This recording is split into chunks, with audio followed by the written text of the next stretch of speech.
नमस्कार, आप देख रहे हैं सत्य हिंदी और मैं आपके साथ कृति सिंह। आइए रुक करते हैं इस वक्त की बड़ी खबरों की ओर।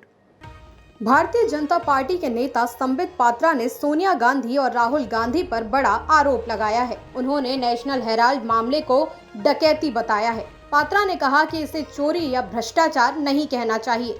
संबित पात्रा ने सोनिया और राहुल गांधी पर हमला करते हुए उन्हें आज के जमाने का डकैत कहा और इस मामले में खुल्लम खुल्ला डकैती करने का आरोप लगाया। पात्रा ने भुवनेश्वर में एक प्रेस कॉन्फ्रेंस में कहा कि क्या कोई राजनीतिक कंपनी किसी दूसरी कंपनी को पैसा उधार दे सकती है? कांग्रेस पार्टी जो दान पर निर्भर है, उसने यंग इंडियन और एजेएल को बैंक की तरह पैसा कैसे उधार दे दिया? मैं आपसे अपील करता हूं कि आज से इस मामले को चोरी या भ्रष्टाचार न कहें, बल्कि खुल्लम खुल्ला डकैती कहें। राहुल गांधी और सोनिया गांधी आज के जमाने के डकैत हैं। ये नेशनल हेराल्ड डकैती का मामला है। मद्रास हाई कोर्ट ने तमिलनाडु सरकार को निर्देश दिया है कि राज्य के मंत्री पोनमुडी के खिलाफ महिलाओं और धार्मिक समुदायों के खिलाफ आपत्तिजनक बयान देने के मामले में एफआईआर दर्ज की जाए।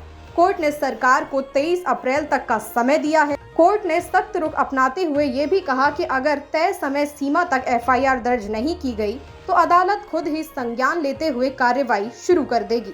आपको बता दें कि मंत्री ने पिछले दिनों एक कार्यक्रम में धार्मिक संदर्भ में सेक्स वर्कर का उल्लेख करते हुए आपत्तिजनक टिप्पणियां की थी, जिसका वीडियो सोशल मीडिया पर वायरल हो गया था। इस बयान को लेकर पार्टी की सांसद कनिमोझी ने भी नाराजगी जाहिर करते हुए कहा था कि मंत्री का हालिया भाषण स्वीकार्य नहीं है। उन्होंने जिस भी कारण से ये बातें कहीं, इस तरह की अश्लील भाषा निंदनीय है। बिहार विधानसभा चुनाव के लिए पटना में चल रही महागठबंधन की बैठक पूरी हुई। इस बैठक में महागठबंधन की सभी पार्टियां, राजद, कांग्रेस, लेफ्ट के साथ साथ वीआईपी के प्रतिनिधि भी शामिल हुए।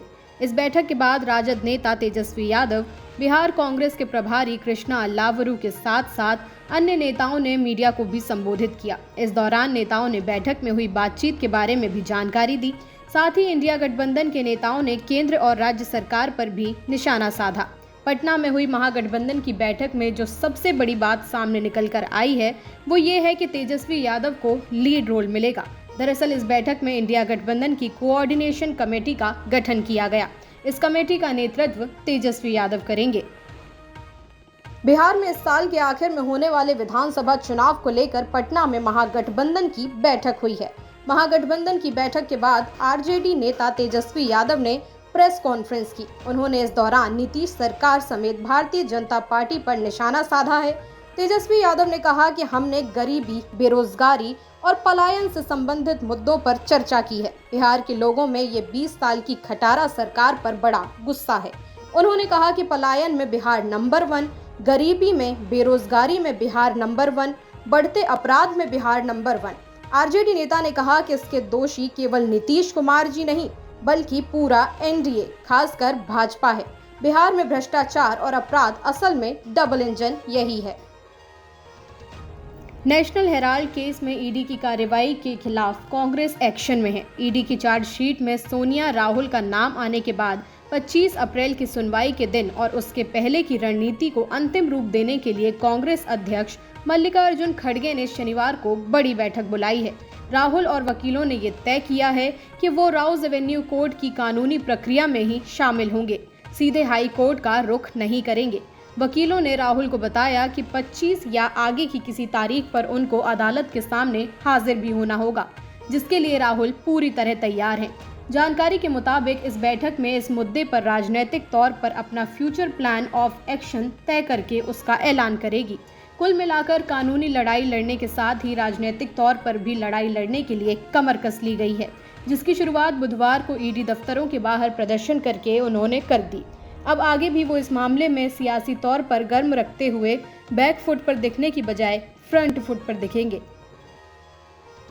पाकिस्तान के सेना प्रमुख असीर मुनीर के कश्मीर को लेकर दिए गए बयान पर भारत के विदेश मंत्रालय ने कड़ी प्रतिक्रिया दी है।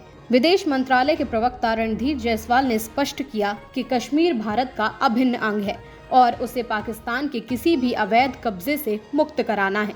असीम मुनीर ने कश्मीर को जुगुलर वेन बताया था। जुगुलर वेन शरीर में नसों का एक नेटवर्क होता है जो ब्लड सर्कुलेशन को दिमाग से दिल तक पहुंचाने का काम करता है। और इसी तरह मुनीर ने पाकिस्तान और कश्मीर की तुलना करने की कोशिश की, लेकिन भारत ने सीधे जवाब में कहा कि कोई भी विदेशी चीज कैसे जुगलर वैन हो सकती है। MEA के प्रवक्ता ने जवाब देते हुए कहा कि विदेशी चीज कैसे जुगलर वैन हो सकती है, ये भारत का एक केंद्र शासित प्रदेश है और पाकिस्तान के साथ इसका एकमात्र संबंध अवैध कब्जे के इलाकों को छोड़ना है। MEA ने पाकिस्तान से अपने सभी अवैध कब्जे वाले क्षेत्रों को छोड़ने की मांग की है। भारत पहले भी संयुक्त राष्ट्र में पाकिस्तानी दावों को खारिज कर चुका है और अपने अधिकार क्षेत्र की बात को स्पष्ट तौर पर सामने रखा है। सुप्रीम कोर्ट ने गुरुवार को केंद्र को निर्देश दिया कि वो वक्फ संशोधन अधिनियम 2025 को चुनौती देने वाले मामले में 1 सप्ताह के भीतर अपना पक्ष दाखिल करें। वहीं केंद्र सरकार ने आश्वासन दिया है कि अगली सुनवाई तक उपयोगकर्ता द्वारा वक्फ या विलेख द्वारा वक्फ संपत्तियों को गैर अधिसूचित नहीं किया जाएगा। मुख्य न्यायाधीश संजीव खन्ना और न्यायमूर्ति संजय कुमार तथा न्यायमूर्ति KV विश्वनाथन की पीठ ने केंद्र की तरफ से पेश हुए सॉलिसिटर जनरल तुषार मेहता के इस आश्वासन को भी दर्ज किया कि इस बीच केंद्रीय वक्फ परिषद और बोर्डों में कोई नियुक्ति नहीं की जाएगी। मेहता ने कहा कि सरकार अगली सुनवाई तक विलेख द्वारा वक्फ और उपयोगकर्ता द्वारा वक्फ संपत्तियों को गैर अधिसूचित नहीं करेगी।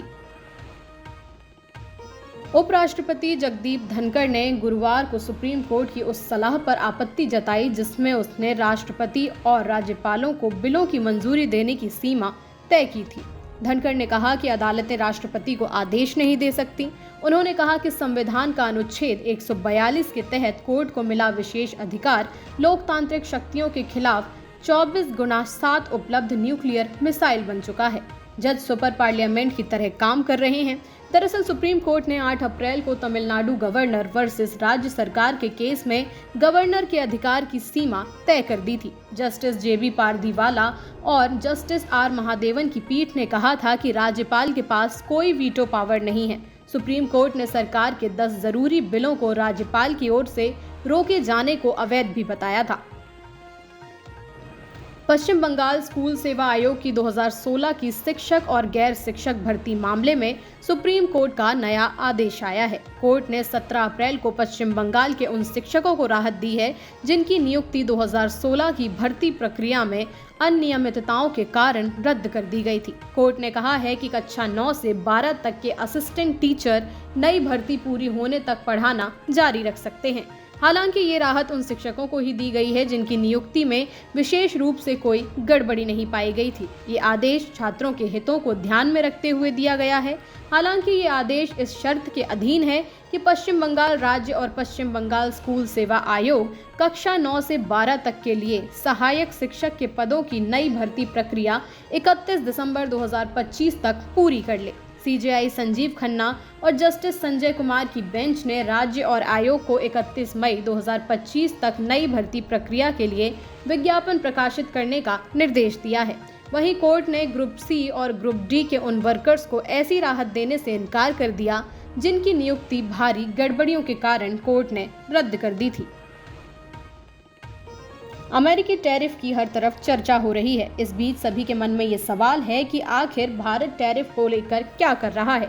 इस सवाल पर जवाब देते हुए भारत के विदेश मंत्रालय ने कहा कि अमेरिका ने जो टैरिफ लगाया है उस पर अमेरिकी सरकार के साथ बात हो रही है। भारतीय विदेश मंत्रालय की साप्ताहिक मीडिया ब्रीफिंग के दौरान अमेरिकी टैरिफ को लेकर सवाल किया गया था।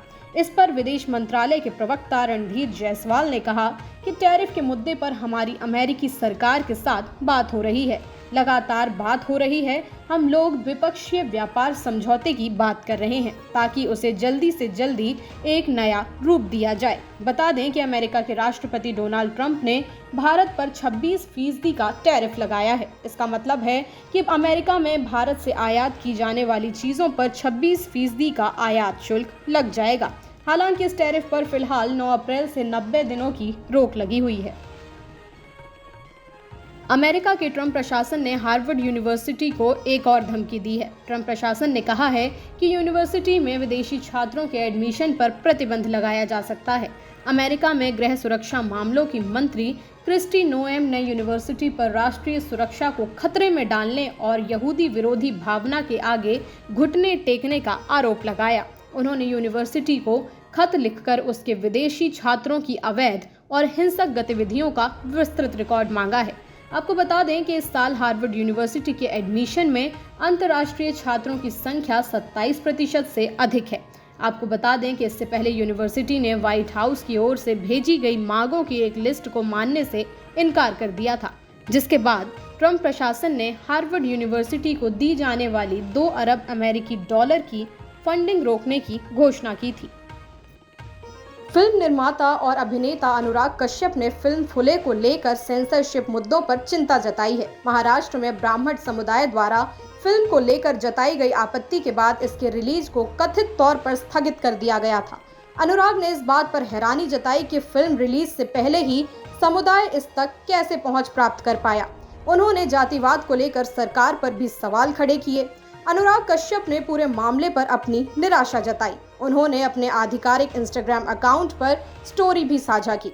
अनुराग ने लिखा कि मेरी जिंदगी का पहला नाटक ज्योतिबा और सावित्रीबाई फूले पर था।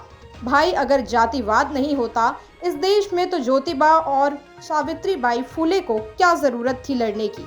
अब एक समुदाय के लोगों को शर्म आ रही है या वो शर्म में मरे जा रहे हैं या फिर एक अलग ही समुदाय भारत में है। हम देख नहीं पा रहे हैं बेवकूफ कौन है, कोई तो समझाए।